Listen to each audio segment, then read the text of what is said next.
Okay, I wanted to talk about Rim of the World. This is a new family film that came out on Netflix this weekend in time for the bank holiday. It's about 4 kids who go off to a summer camp. They've all got different backgrounds and various problems or issues in their backgrounds, but it's not sort of laid on thick at all, which is good.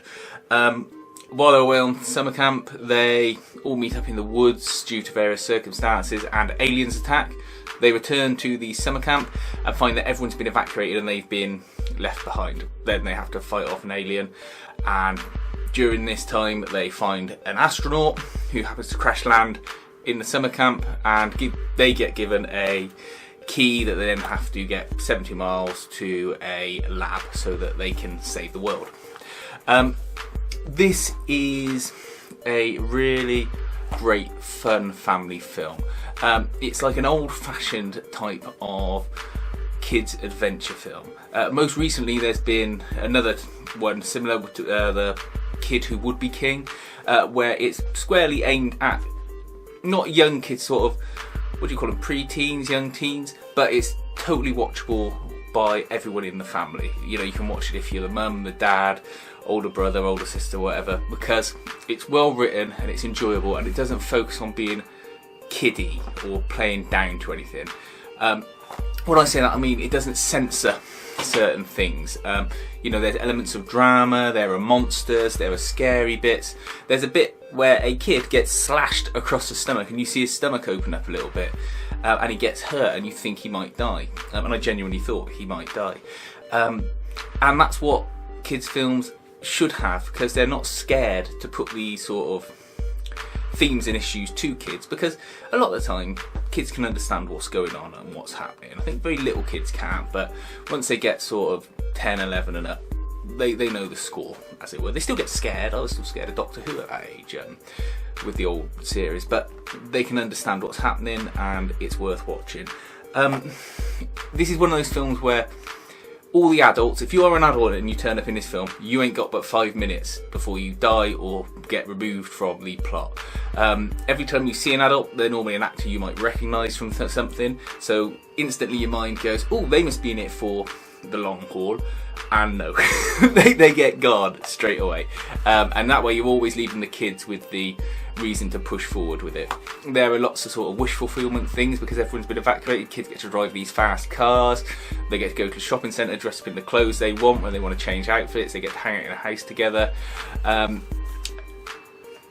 there's like first kisses and things like that, and it's just really, really enjoyable. I watched this with my wife after we came home from the pub last night. We just wanted something to put on and be entertained for an hour and a half, and that's what it did.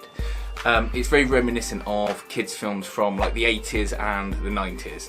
And if you grew up around that time watching those kind of films, your Goonies, Heavyweights, things like that, then you'll know what I mean. It's all those sort of fun summer films.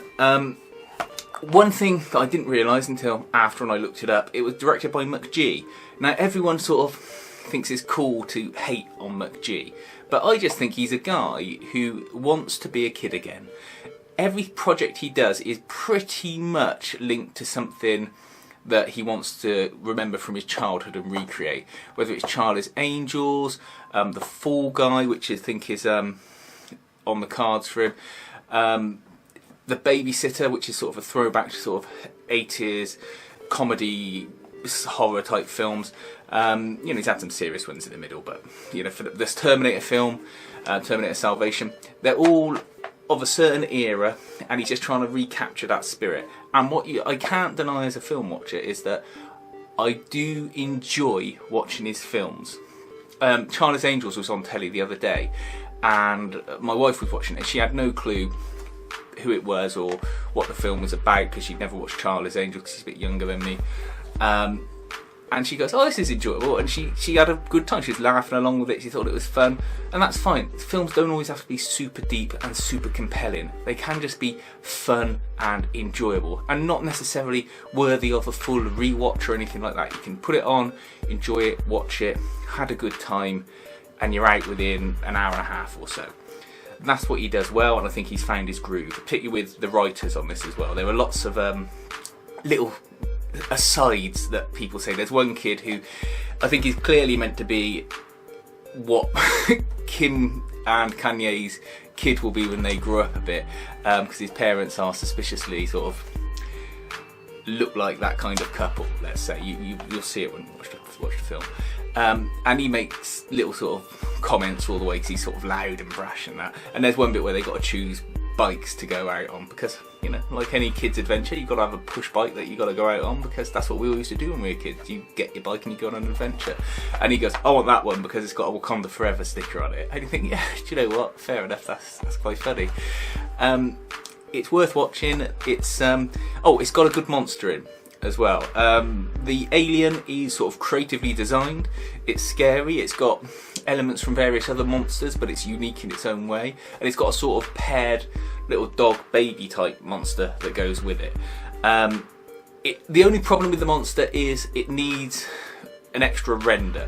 It looks like either they couldn't afford or didn't have the time to run it through the computer for another week or two to make it look smooth. It looks a bit computer gamey, and there's one scene where it pulls itself in half and that looks terrible. But because the film is so fun and entertaining and pulling you along with it, you kind of forgive that. Were it bad, then you would think those special effects were even worse and it would really take you out. But it doesn't, because you're along with the film for the ride. Definitely worth watching, and I hope that they go on to make more films like this, because they're films that remind me of my childhood and they are just thoroughly enjoyable, fun watches.